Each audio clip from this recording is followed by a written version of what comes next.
विषय परिवार संस्था विमर्श विद्वानों ने खुलकर चर्चा की। विषय विशेषज्ञ के रूप में हमारे बीच में करौली शंकर महादेव के महंत जी, जिनका इस समाज में बड़ा नाम है, समाज को कैसे उन्होंने जोड़ा और उसके लिए हमें क्या करना चाहिए कि उनके विचार हमारे बीच में आए। मंच में माइक पहुंचाओ बेटा।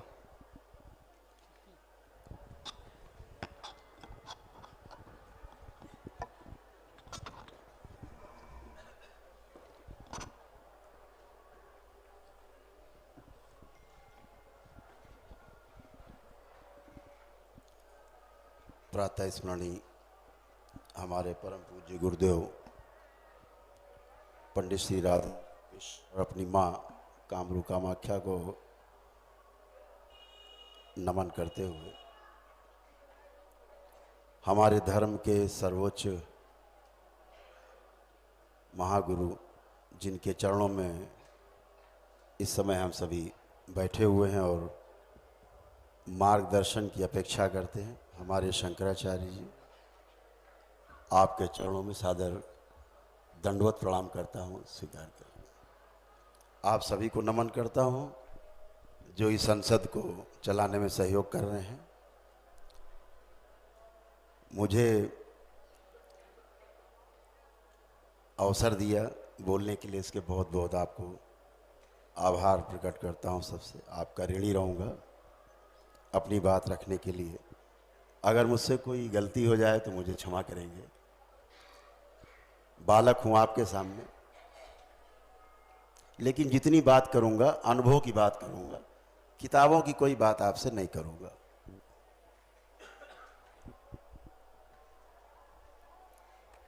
सर्वप्रथम जितनी चर्चा हो रही है,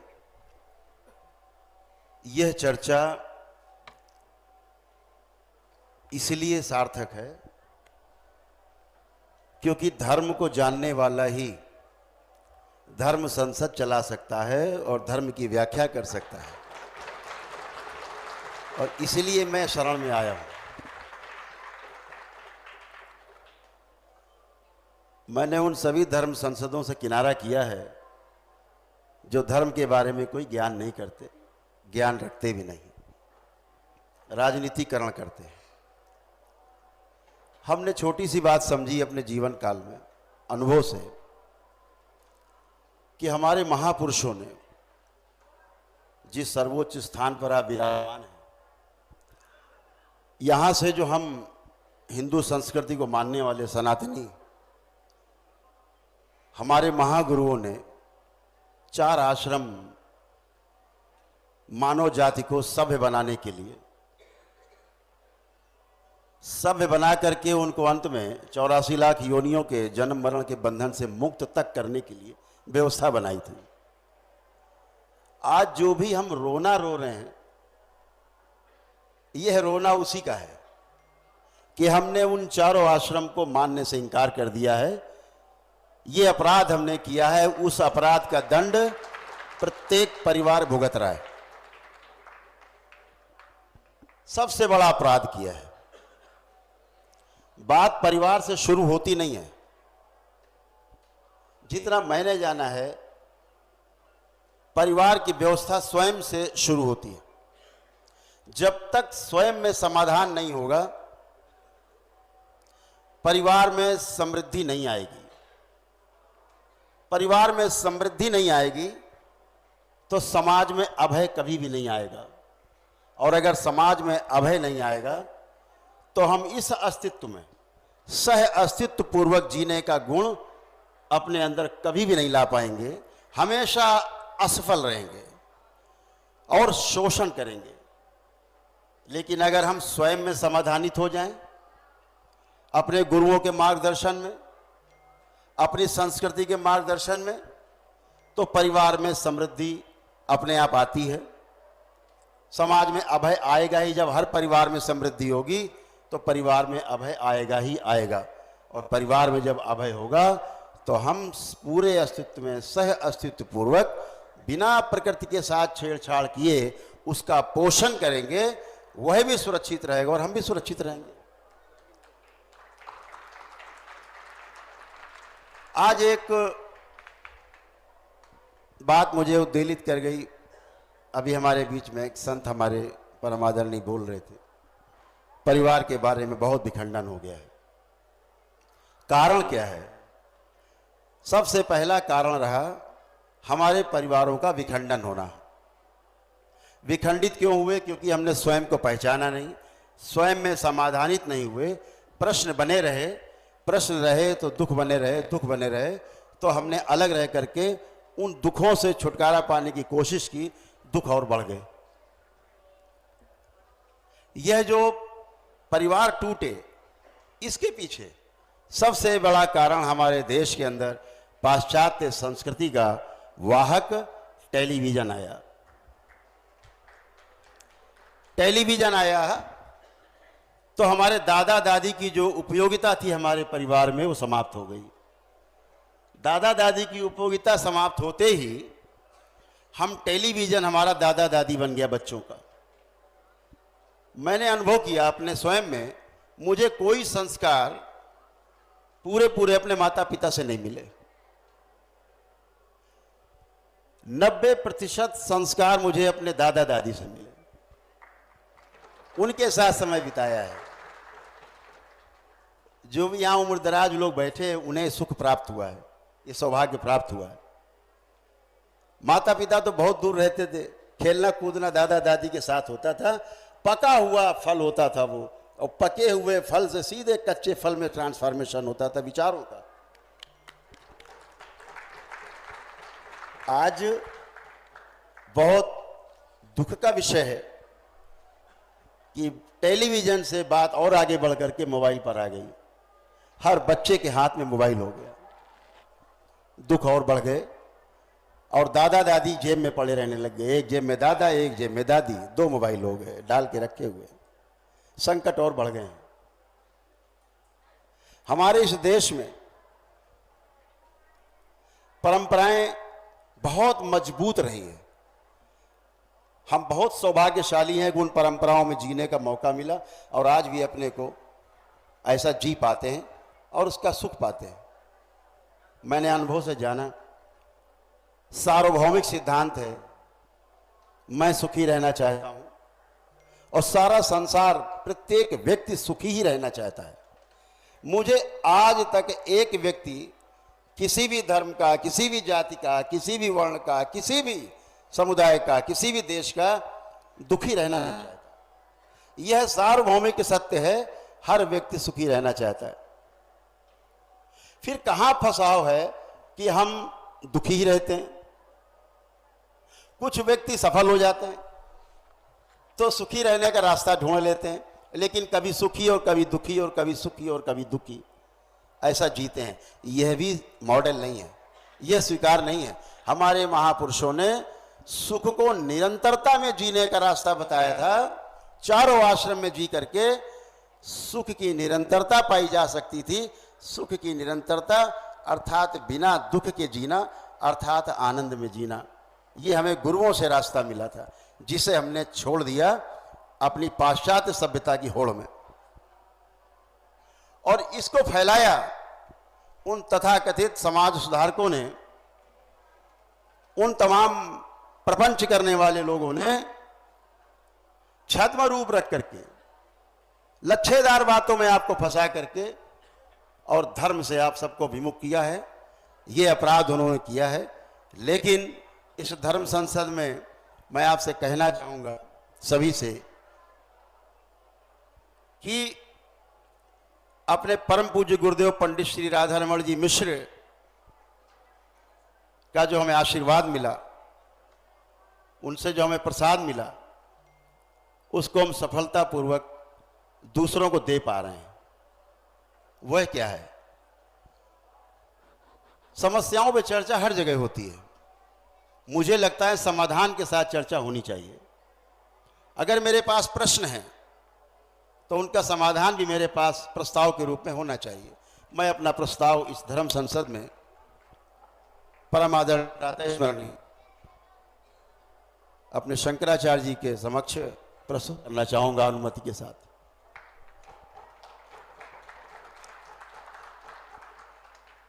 जिस भोलेनाथ और मां की शक्ति से, अपने परम गुरु के आशीर्वाद से, मां के आशीर्वाद से वैदिक रूप से जो दरबार में, वह दरबार कानपुर में भी है अपना और हरिद्वार में भी है आश्रम, और मठ भी एक स्थापित किया था हमारे गुरुदेव ने, जो रायवाला में मठ भी मिश्री मठ के नाम से है।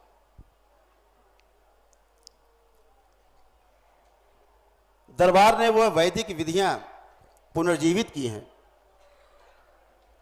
और यह मैं इसलिए कह पा रहा हूं क्योंकि उसको समझने वाला हमारे सामने शरीर में जिंदा गुरु के रूप में हमारे उपस्थित है। गुरु जिंदा प्रमाण होता है जीने के लिए।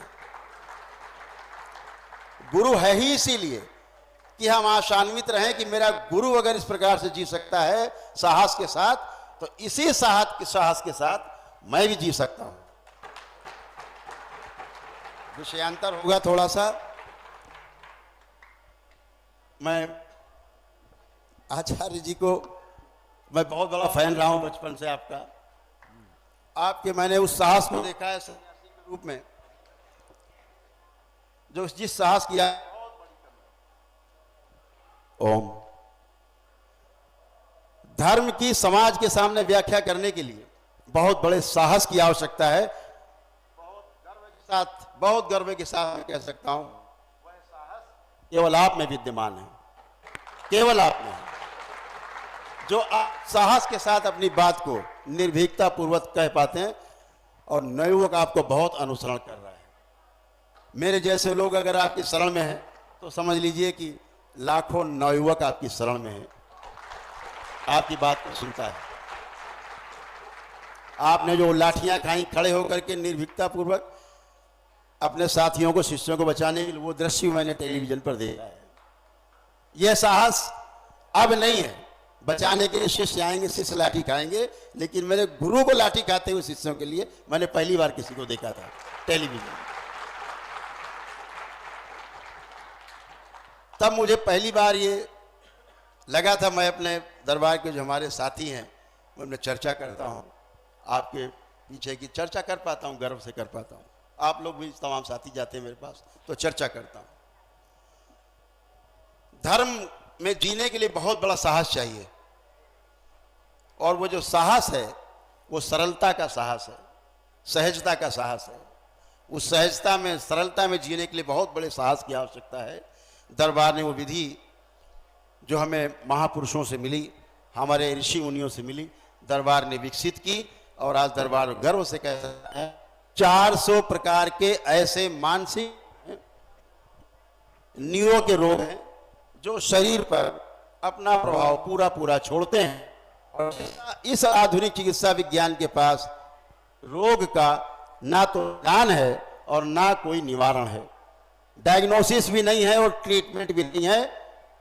आपके आशीर्वाद से, आपकी कृपा से, धर्म गुरुओं के आशीर्वाद से, अपने गुरुदेव माँ के आशीर्वाद से दरबार ने वह विधियां जो विकसित की है कि 400 प्रकार की बीमारियां जिनकी औषधि नहीं है, वो वैदिक प्रक्रिया करने के पश्चात एक दिन में ही पूरी तरह से समाप्त हो जाती हैं।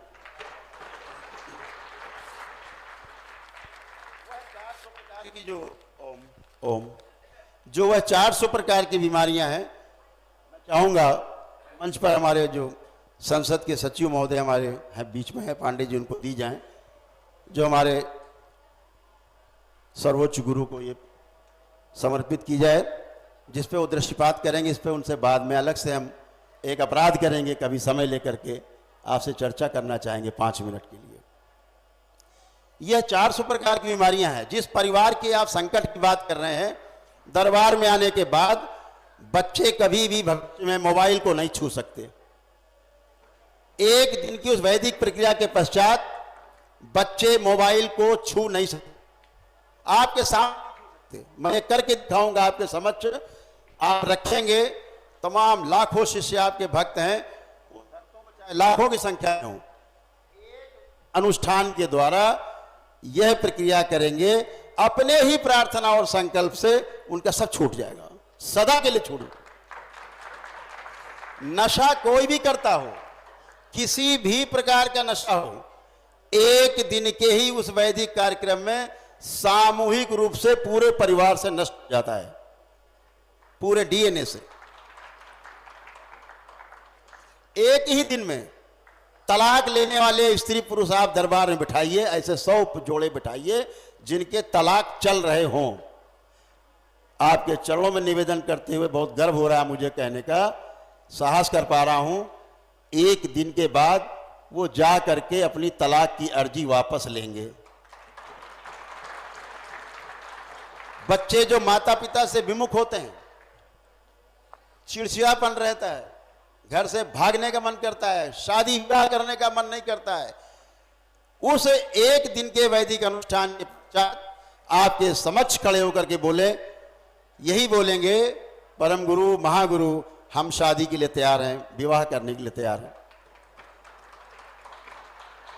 Depression, anxiety disorders, bipolar disorders, जितने भी मानसिक रोग हैं, ओसीडी जो ऑब्सेसिव डिसऑर्डर जो बहुत ही खराब रोग है, सिजोफ्रेनिया, नकली भूत प्रेत की बीमारी, आतंक मचा रखा है लोगों ने देश में, गली गली में मजारें हैं, दरगाहें बना के, वो तो हैं ही।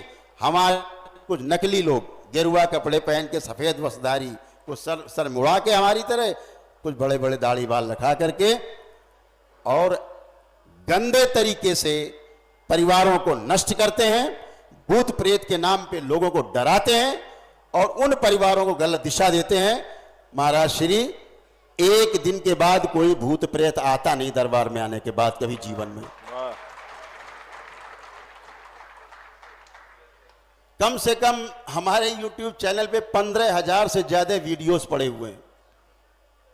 मेरे पास कई हजार लोगों का डेटा है परिवार का जो स्वस्थ हैं, आफ्टर बिफोर, दोनों रिपोर्ट्स, मेडिकल रिपोर्ट्स अपने पास हैं। ये दो बीमारियां हैं 400 जो एक दिन में जाती हैं, लेकिन जो एकदम असाध्य हैं, जैसे कैंसर है, हार्ट अटैक का है, ब्रेन स्ट्रोक का है, ब्रेन हेमरेज का है, लकवा का है, ऐसे तमाम बीमारियां हैं।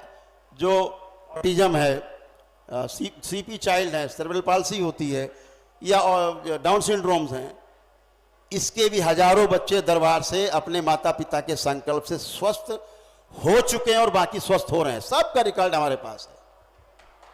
अगर आप ऐसी संसद बुलाएंगे तो हम आपके सामने कम से कम 5,000 लोग बिठा देंगे परिवार, जो कहेंगे आपके सामने दंडवत होकर के कि हम स्वस्थ हैं, शारीरिक, मानसिक और आध्यात्मिक रूप से हम स्वस्थ हैं। यह वैदिक विज्ञान पुनर्जीवित हुआ है और यह पुनर्जीवन कुछ नया नहीं है। हमारे महागुरुओं से, हमारे पूर्ण गुरुओं से, हमारे परम पूज्य गुरुओं से हमें प्राप्त हुआ, जिसको हम सफलतापूर्वक दूसरों में ट्रांसफर कर पाते हैं। तो चिंता करने की आवश्यकता नहीं। सनातन धर्म में, वैदिक व्यवस्था में ये सब कुछ उपलब्ध है। इस बड़े मंच से बड़े गर्व के साथ हम कहना चाहेंगे, जो भी परीक्षा लेने चाहे, मैंने तो मीडिया को भी बिल्कुल तब भी कहा था खुलेआम, आज मेरा चैलेंज उनके सामने स्पष्ट है।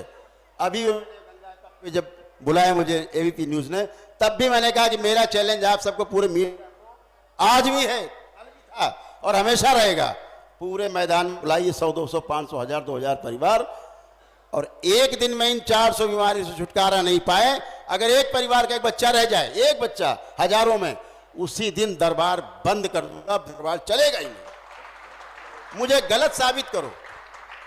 आज तक आपकी कृपा से, आशीर्वाद से महाराज सिंह गलत नहीं साबित कर पाए, बातें कर पाए, गलत नहीं साबित कर पाए।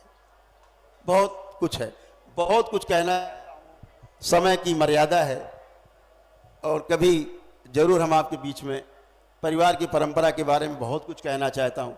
हमारे भगवान राम, हमारे भगवान श्री कृष्ण, बुद्ध रहे हो, महावीर रहे हो, परिवार परंपरा में ही जी करके आए, लेकिन वह उन परंपराओं का उन्होंने, जो हमारे महापुरुषों ने बनाई, उनका पालन करके वो भगवान कहलाए हैं। उन चारों आश्रमों को नकार करके कोई भगवान कहलाया नहीं, कभी भगवान कहला सकता नहीं। महामानव तो छोड़ दीजिए, मानव भी नहीं बन सकता है। यह अगर शक्ति है ये मर्यादा अगर हम पालन करते हैं इन चारों आश्रमों का, वो 100 वर्ष की उम्र की परिकल्पना थी, अब हम 70 वर्ष की मान लें, परिकल्पना कर लें, औसत उम्र की 70-80 उम्र की, तो अभी भी हमारे पास बहुत समय है और हम उसका पालन कर सकते हैं, परिवार में अच्छे से जी सकते हैं। दरबार में वैदिक प्रक्रिया के द्वारा, मैं ये नहीं कहता कि 4 दिन में होगा, 6 दिन में होगा, 10 दिन में होगा, एक ही दिन में होगा। और महाराज श्री बहुत गर्व से मैं अभी भी कहना चाहता हूँ, मैं आपके चरणों में बैठा हूँ, इस सर्वोच्च गद्दी के चरणों में हूँ। यहाँ किसी भी व्यक्ति के अंदर वर्तमान समय में ये शिव और शक्ति की महिमा है, किसी के भी अंदर एक गंदा विचार, एक सेक्सुअल थॉट्स इस वर्तमान समय में भी नहीं आ सकता। और इतने नहीं महाराज जी, कोई ला भी नहीं सकता। अगर अभी कोई कहते कि आ रहा है मेरे अंदर गंदा विचार, तो हाथ उठा सकता महाराज जी। अभी ये प्रभाव शिव शक्ति का यही परीक्षण हो जाए, आज हो जाए, आपके चरणों में हो जाए परीक्षण। जितने लोग बैठे, किसी के अंदर एक गंदा विचार आ रहा हो, अपने दुश्मन के लिए भी आ रहा हो, तो हाथ उठा सकता है। आप बिल्कुल स्वतंत्र हैं। चेक कर लीजिए आंख बंद करके, सभी लोग इसको देखिए, अपनी वैदिक साधन पर अपनी गुरुओं की शक्ति को पहचानिए, इस धर्म को पहचानिए। जो भागते हो कि ईसाइयत में जाना है, भाग के हमारे धर्म में कोई शक्ति, चले जा रहे हैं वहां, भागते हो करके गिर रहे हैं। आप देखिए, ये स्मृतियों का खेल है।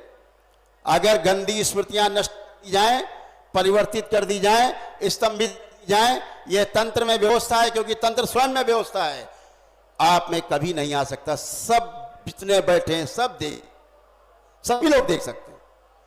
इतने बच्चे बैठे हैं, किसी को मोबाइल देखने की इच्छा अंदर से नहीं हो रही है, सारे बच्चे चेक कर सकते हैं। महाराज श्री बहुत गर्व से कह रहा हूं, सनातन धर्म के छत्र छाया में आपके चरणों में बैठ के कह रहा हूं, सब आप सब देख सकते हैं। किसी में आ रहा विचार दुश्मन के लिए भी आ रहा हो, आप ला के दिखाइए,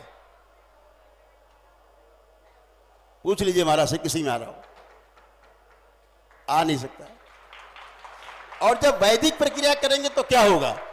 परिवार ऐसे ही स्वच्छ थे, महागुरुओं की शरण में स्वस्थ थे। कुछ लोग नाच नाच के, ताता थैया करके, लच्छेदार बातें सुना करके, कथा सुना करके लोगों को जो भ्रमित कर रहे हैं महाराज जी, उनसे मेरा सख्त विरोध है। इन लोगों ने ही परिवार को तोड़ा है, हमें कामुकता में फंसाया है। अगर हम कामुकता की बात करेंगे, नाच गाने की बात करेंगे महाराज श्री, तो कामुकता ही पनपेगी। ज्ञान की बात, भगवान श्री कृष्ण योगेश्वर, नारायण का अवतार, नारायण का अवतार, गीता नहीं दिखती इनको, राधा का कहीं जिक्र नहीं, लेकिन कथा शुरू राधा से होगी, कथा समाप्त राधा पे होगी। केवल नाच गाने से शुरू होगी, नाच गाने पे खत्म होगी। हमारे समाज को दिशाहीन बना रहे हैं, ये केवल मजाक का पात्र बना रहे हैं, हमारे धर्म का उपहास उड़ा रहे हैं। अभी यहां पर भी एक धर्म संसद एक सज्जन कर रहे थे, मैंने कहा ऐसी संसद हमें नहीं चाहिए। मैं एक संतों के कार्यक्रम में गया, अखाड़े में मुझे आमंत्रित किया गया। मैंने कहा भाई, आप लोगों को थोड़ा सा तो अपने गरिमा का ख्याल रखना चाहिए। एक वह व्यक्ति, आप सब उसके पीछे हमारे चारों, हमारी गुरु परंपराओं की, महान परंपराओं की रक्षा करने वाले हमारे चारों शंकराचार्य चले, ऐसी इच्छा रखता है व्यक्ति। आप सारे अखाड़े चलें उसके पीछे, ऐसी इच्छा रखता है व्यक्ति, आप इसके पीछे चलेंगे। आपको अपनी गरिमा का ख्याल रखना चाहिए। हमारे अगर सनातन धर्म का, हमारी धर्म संसद का अगर कोई संचालन करेगा तो हमारे शंकराचार्य जी करेंगे, हमारे 13 अखाड़ा उनके पीछे होंगे और हम सब उनके पीछे होंगे। ये व्यवस्था है। व्यवस्था को इस महाकुंभ के परिसर में व्यवस्थित करने का काम यहां किया जा रहा है। सबसे खराब मॉडल परिवार का रहा, बहुत चर्चित IITN बाबा, सबसे खराब परिवार का सबसे खराब उदाहरण। हमारे आदि गुरु शंकराचार्य जी जब तक मां ने नहीं कह दिया कि बेटा तुम्हें सन्यास की दीक्षा लेने का मैं तुम्हें अनुमति देती, तब तक वह बाल और अपनी मां को छोड़ के नहीं गए। परंपराएं पीछे जो किया गया हमारे महागुरुओं ने किया है, महापुरुषों ने, कम से कम उतना तो आना चाहिए। और जो आकर के अपने गुरुओं को गाली बके, आकर के यहाँ पर अपने माता पिता को गाली बके, राक्षस बताए, वह व्यक्ति सन्यास तो छोड़ो, आदमी कहलाने के भी लायक नहीं है। कोई गलती हो गई हो अपनी बात प्रस्तुत करने में तो हमें क्षमा करेंगे। बात बहुत करना चाहता हूँ घंटों आपसे। ये लोभ मेरा जो है बहुत बढ़ता जा रहा है, लोभ, इसको समाप्त करने की कृपा करें। और आपसे पुनः बहुत वार्ता करूँगा और आपसे अनुरोध करूँगा, ये अपराध करूँगा कि कभी 10 मिनट का समय जरूर देंगे, जरूर, तो आपसे वार्ता होगी। हरिहर, बहुत बहुत धन्यवाद आपको, आप लोगों ने बहुत सुना हमको, इसके लिए बहुत धन्यवाद। हरिहर।